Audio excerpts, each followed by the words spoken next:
This is Jack Knight Winters with Jack Frost University. And today, you know what I'm going to be doing? Today what I'm going to be doing is I'm going to create this playlist. And I don't know what I'm going to call it yet, but I'm going to make this playlist.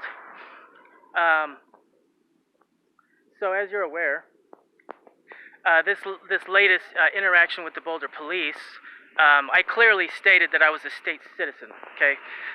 When you state that you're a state citizen, that is sufficient notice. That's what's considered sufficient notice, okay? Notice to agents is notice to principal, no matter what. So, the Boulder Police Officer Shevel Weevil,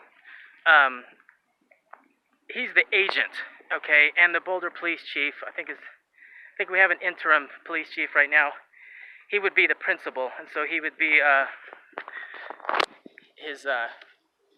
he would be liable as well. Okay, so you've seen the video. There's a video of me. If you haven't seen it, there's a video of me being assaulted by the police, having my window broken, and being cuffed and taken into Boulder County Jail. Now, they released me after a few hours, and they didn't even bond my case, okay, which is basically the court's way of saying, we don't want him. That's basically what's going on there, is the court is, when they don't even bond your case, like, that's just unheard of in Boulder, trust me. In Colorado, trust me. And it's especially for me, you better believe that they bond the case. They give you a PR bond sometimes, but they didn't even give me a PR bond this time. Like I said, that's the court basically saying we don't want them. We don't want the liability, because I sent paperwork to the court saying I'm a state citizen. They get it. So, but the Boulder Police Department, the Boulder Sheriff Department, they don't seem to get it. So, this playlist that I'm going to be creating is going to be how to seek administrative remedy for any situation that you come across. And this is for the 5D, of course, right? All my videos are 5D and above. So the 3D and 4D, they can't even do this process because they're not, to be honest, they're not smart enough. But along with these vibrational increases, okay, when people make it to the 5D, consciousness, awareness, and intelligence are all the same thing. So when people increase their dimensional state, or they vibrate at a higher rate, right?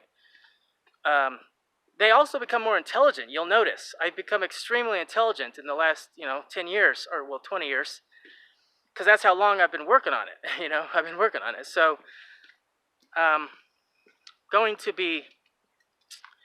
this playlist is going to be, as I'm going through my own administrative remedy, seeking administrative remedy from this Marv's Quality Towing and Boulder Police Department and the Boulder Sheriff Department,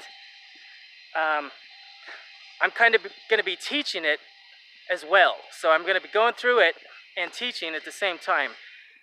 Because this is really the only way that people at the 5D state of consciousness are going to be able to get remedy. Because you can't, so many people think that they can get remedy within the system that abused them. And it's like, that doesn't make any sense. I mean, you can hope, wish, and dream. But I'm telling you, I already said this before, as a United States citizen, you don't have any rights. So it doesn't matter. That's like going to the people, that's like filing a complaint with the people that abused you. That doesn't make any sense, That's like being in a schoolyard and the bully, and being picked on by a bully, and then going up to the bully and being like, hey, you hurt me. It doesn't work. That's stupid. So, and this is going to be fun. Now, see, here's the thing. At the 5D level, I think people are going to find, especially when you get to the higher levels of awareness, that this is pretty much the only real remedy you can get. You have to do it this way. Okay, this is the international way of doing it. This is remedy, in the kind of like an international arena. Okay, and people mess around with, go into courtrooms and statutes and mess around with. They just mess around with weird shit because they don't really understand that they don't have rights. That's the whole thing, you know? That's the whole joke. We see all these things in the news and people getting millions of dollars in lawsuits. We're always hearing that. Lawsuits, lawsuits, okay? You don't, as a state citizen, you don't file lawsuits, okay? That's for U.S. citizens who are naive, thinking they have rights and stuff, okay? As a state citizen, you don't file lawsuits, okay? You file claims and liens, okay? There's a difference, okay? People that are sovereign, they file claims and they file liens, okay? That's what gets people's attention. You'll never get any justice or remedy through the United States. It's never going to happen. You have to go through international, like, waters or something, you know? So I'm going to just go over the really quick brief outline of the process that I'm about to go through and walk people through, in case they need it in the future, in case anyone, like, wants to follow the process. You'll be able to see my results. I'm going to be posting my results, you know what I'm saying? So here's what you got to do. So, yeah. Now the car, the 2000 RAV4, that if you watch the video of these cops, they break my window, right? This is so good because I got so much evidence on it. It's that breaking the window is not actually the crime. That's, you know, the car doesn't belong to me because I was naive enough a few years ago to register that car at DMV, and that therefore it becomes property of the crown, right? If you go all the way up, but property of DMV, but DMV is owned by the crown. So, you know, these cars, even if I didn't register it, truth be told, as soon as these cars are manufactured over in Detroit, they send the real title over to the DMV, the main, become a nationwide DMV. There's got to be some kind of a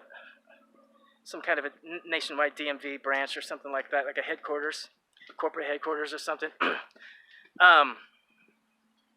From the time these cars are sold, the second they're sold, that title goes to DMV. DMV holds the title to all these cars.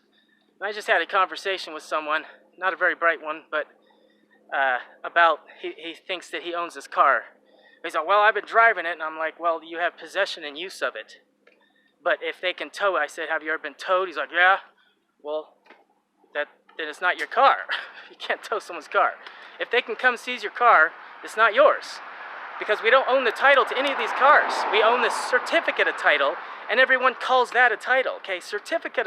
We all own a certificate of title. That doesn't mean shit. All a certificate of title is just evidence that there is a title out there somewhere. But that, we think we own the title to these cars. We don't own the title to these cars. We own the certificate of title. But if you look, and maybe I'll show it here. Oh, actually, I probably will. I'll put this on here, okay? It says on here who the primary lien holder is. If you look at this picture of the title, first off, it's called Certificate of Title. Certificate of Title is not title. It's not the same thing. You can call it title, but it's not. And if you look at the bottom of this, it says Barbara Broll. She's the DMV, the woman at the DMV. It says she's the primary lien holder, okay? That's how people can tow your car. That's how the cops can, that's how they can do that. Because you never had the title to the car, whether you think you did or not. And you got to get that manufacturer's statement of origin. Whoops, I'm rocking right out into traffic without pushing the button. Oh dear. That's something a United States citizen would do, huh? There we go. So I'm not going to, besides that also, like I said, the power steering on that car went out, or it had a really fast leak. And with that broken window, it's just going to cost $800 to get it out. And it's only worth $800, so it's kind of stupid to buy it to get it out. So the title, the car, they had a right, actually, as far as I'm concerned, they had a right to break the window because I was inside the car, but they needed to tow the car, right? Can't tow it with me in there. But they did not have a right to arrest me, okay? And that's a violation of state citizens' rights. That's big trouble, boy. And I got evidence of it. And the other thing is that they have my assets. I have title to the assets by a commercial security agreement, okay? That's been made public record. So the assets which is my clothes, basically, my clothes, but I like my clothes. You guys know how I am with my Walmart shirts, my $5 Walmart shirts. I gotta have my $5 Walmart shirts, man. So that's the whole point in me seeking remedy. I'm not actually trying to get the car back. I want the assets in the car. Especially, I had birth certificates in there, legal paperwork that took me hours, and my time is worth $100 an hour, so at least. So I'm going to be going through this administrative remedy, and if you get to that 5D level, this is how you got to do it, okay? Because you're not going to want to do it any other way. There's no real justice within the United States. So here's a brief outline, okay, of what I'm going to do. First off, you do an affidavit, okay, and I'll put a template up there. I'll put some kind of a template out there, link to my Google Drive or something. First off is an affidavit, and as always, the first people you go to when you've been abused, offended, assaulted, stolen from, you go directly to the people, but you don't have to go there in person, okay? You go directly to the people. You don't call anyone, you go through them. That's how grown men deal with problems. You don't call mommy and daddy, you don't call police, okay? You don't call sheriffs, okay? Grown men at the 5D level, this is how you have to do it. You have to go directly to the people that offended you and deal with them directly, okay? But you do not have to go in person. As a matter of fact, it's recommended that you don't go in person, okay? Everything these days can be done through certified mail, and it's preferable anyway. Who wants to go deal with a bunch? I went over to that Mars Quality Towing. There's a bunch of nasty 3D fat, 250-pound fat women with pockmarked faces and just nasty. They're smoking cigarettes and shit, and I'm like, Jesus Christ, what the fuck? And I mean, even my friend noticed this, and he's so non-judgmental, but even he was like, man, they were nasty. It looked like they just picked these women out of the county jail, gave them like they were on a working party from county jail or something, so, or straight out of prison or the homeless shelter, So, yeah, they were just nasty. So, I don't want to deal with that. So, certified mail is the way to do everything, okay? So, first thing you do, affidavit. Everything's got to be done via affidavit of truth, okay? Affidavit of truth, statement of facts, okay? You write up the affidavit, okay? You list everything, and it's best to do it point by point, because you're asking them to rebut. You're going to send this to them certified mail. You're going to be asking for a rebuttal, point by point rebuttal. So it makes sense to organize things point by point. 1, 2, 3. You did this. 1, 2, 3, 4, 5. Okay. So affidavit of truth. Okay. Then you get it notarized, because it has to be notarized. That's just that's how you get it. I guess I can talk about that later, but yeah, it's got to be notarized, okay? And the reason why, they got to make sure that's your signature. That's what a notary does. They want to make sure someone else is signing that. It's got to be your signature. And you get it notarized. You send that off. You send it off certified mail. And the reason why is because you want proof. Proof. I'm going to stop right here. You want proof that you sent it off. That's the whole point of certified mail. It's mostly for legal documents,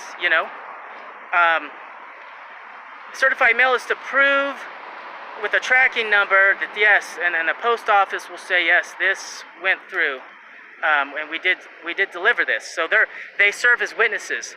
The United States Postal Service will serve as witnesses to say, and they can show up in a courtroom. It would never happen, you know what I'm saying? Probably 99.9% would never happen, but the point is to be proactive, to make sure.